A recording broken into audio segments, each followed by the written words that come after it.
अस्सलामु अलैकुम वरहमतुल्लाहि वबरकातुहू। फ़ारूक़िया ऑनलाइन कुरान एकेडमी के मुअज़्ज़िज़ नाज़रीन, आज हम सही बुखारी की किताब अल-वज़ू से हदीस नंबर 158 बयान कर रहे हैं, जिसमें नबी करीम सल्लल्लाहु अलैहि वसल्लम ने वज़ू के अज़ा को दो दो बार धोया। इस हदीस मुबारका के एक एक लफ्ज़ में इल्म हिकमत के वो समुंदर पोशीदा है जो हमें दीन इस्लाम की इस अजीम शान वुसअत और फितरी लचक का पैगाम देते हैं, जिसकी मिसाल किसी और मजहब में नहीं मिलती। अगर हम इस रवायत की गहराई में उतर कर देखें तो ये हमें इस अजीम हकीकत से रोशनास करवाती है कि शरीयत मुहम्मदी सल्लल्लाहु अलैहि वसल्लम ने इंसानों के लिए बोझ नहीं बल्कि इंतहाई दर्जा सहूलत और रहमत पैदा की है। पिछली नशिस्त में हमने मुताला किया था कि अल्लाह के रसूल सल्लल्लाहु अलैहि वसल्लम ने एक एक बार अज़ा को धोकर वज़ू मुकम्मल फरमाया। अब इस रवायत में आप सल्लम का दो दो बार अज़ा को धोना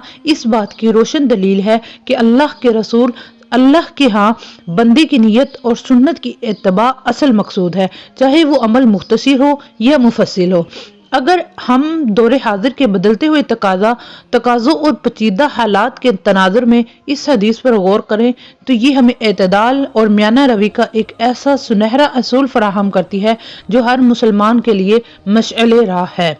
आज के दौर में उम्मत मुस्लिमा का एक बड़ा तबका नफ्सियाती तौर पर दो इंतहाओं में बटा हुआ नजर आता है। एक तरफ वो लोग हैं जो वजू और तहारत के मामले में इस कदर विश्वासों और वहम का शिकार हो जाते हैं कि वो बेहिसाब जो है पानी बहाने के बावजूद दिली तौर पर मुतमईन नहीं हो पाते। दूसरी तरफ वो तबका है जो उजलत और लापरवाही में वजू के बुनियादी अरकान भी सही से अदा नहीं कर पाता। ऐसे में ये सुन्नत मुबारका हमें एक निहायत मतवाजन और खूबसूरत दरमियानी रास्ता दिखाती है कि अगर एक बार धोने से आपकी तिश्नगी बाकी रहे या आपको महसूस हो कि आजकल की आलूदगी और गिरदो गुबार की वजह से जो आपकी अज़ा हैं वो पूरी तरह साफ नहीं हुए, तो आप दो बार धोकर सुन्नत के मुताबिक अपने वजू को कामिल कर सकते हैं। ये अमल हमें इसराफ और फजूल खर्ची के इस बड़े गुनाह से भी सख्ती से रोकता है जो आजकल हमारे माशरे में एक नासूर बन चुका है। हम देखते हैं कि हमारी मसाजिद और घरों में वजू करते हुए नलों को मुकम्मल तौर पर खोल दिया जाता है और बिला जरूरत बेतरीक पानी बहाया जाता है। हालांकि पानी अल्लाह ताला की वो अजीम नेमत है जिसके बारे में क़यामत के दिन जर्रा जर्रा का सवाल होगा। नबी करीम सल्लल्लाहु अलैहि वसल्लम का ये अमल हमें ये पैगाम देता है हम कम से कम वसाइल और म्याना रवी के साथ भी अपनी जिंदगी में बेहतरीन इबादत के साथ गुजार सकते हैं। इस हदीस को आज के मादरी दौर में बयान करने की एक बड़ी वजह यह भी है कि हम मुसलमानों के अंदर ये शऊर पैदा किया जाए कि दीन में असल खूबसूरती अपनी तरफ से सख्ती पैदा करने में नहीं बल्कि सुन्नत के बताए हुए मुख्तलिफ तरीकों पर अमल करने में है। आज की तेज रफ्तार जिंदगी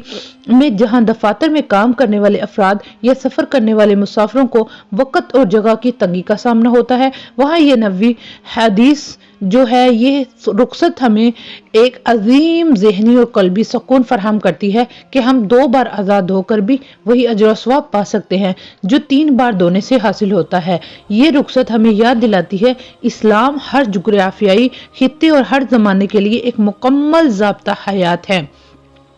चाहे आप किसी ऐसी जगह हो जहां पानी की फरावानी हो या किसी ऐसे रेगिस्तान में जहां पानी का एक एक कतरा सोने की तरह कीमती हो, इत्तबाए रसूल सल्लल्लाहु अलैहि वसल्लम हमें हर हाल में बंदगी का रास्ता दिखाती है। ये हदीस हमें याद दिलाती है कि इस्लाम जो है वो इबादत में सिर्फ ज़ाहरी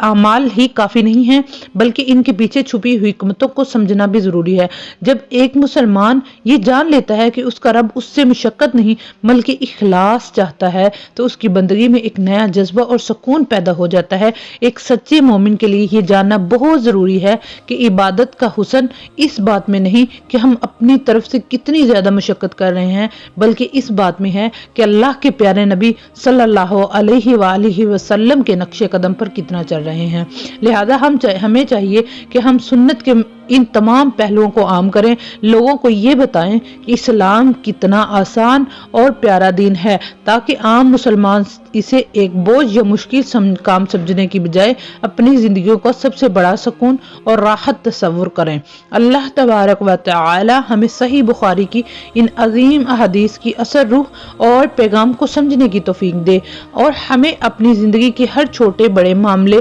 میں نبی کریم صلی اللہ علیہ وسلم کی کامل اتباع کرنے کی سچی توفیق عطا فرمائے، ہمیں وہم اور وسوسوں کی بیماری سے مکمل نجات دے، اور ہمارے وضو، ہماری نمازوں اور ہماری ان دعوتی و عملی کوششوں کو اپنی بارگاہ الہی میں قبولیت کا شرف بخشیں۔ آمین ثم آمین۔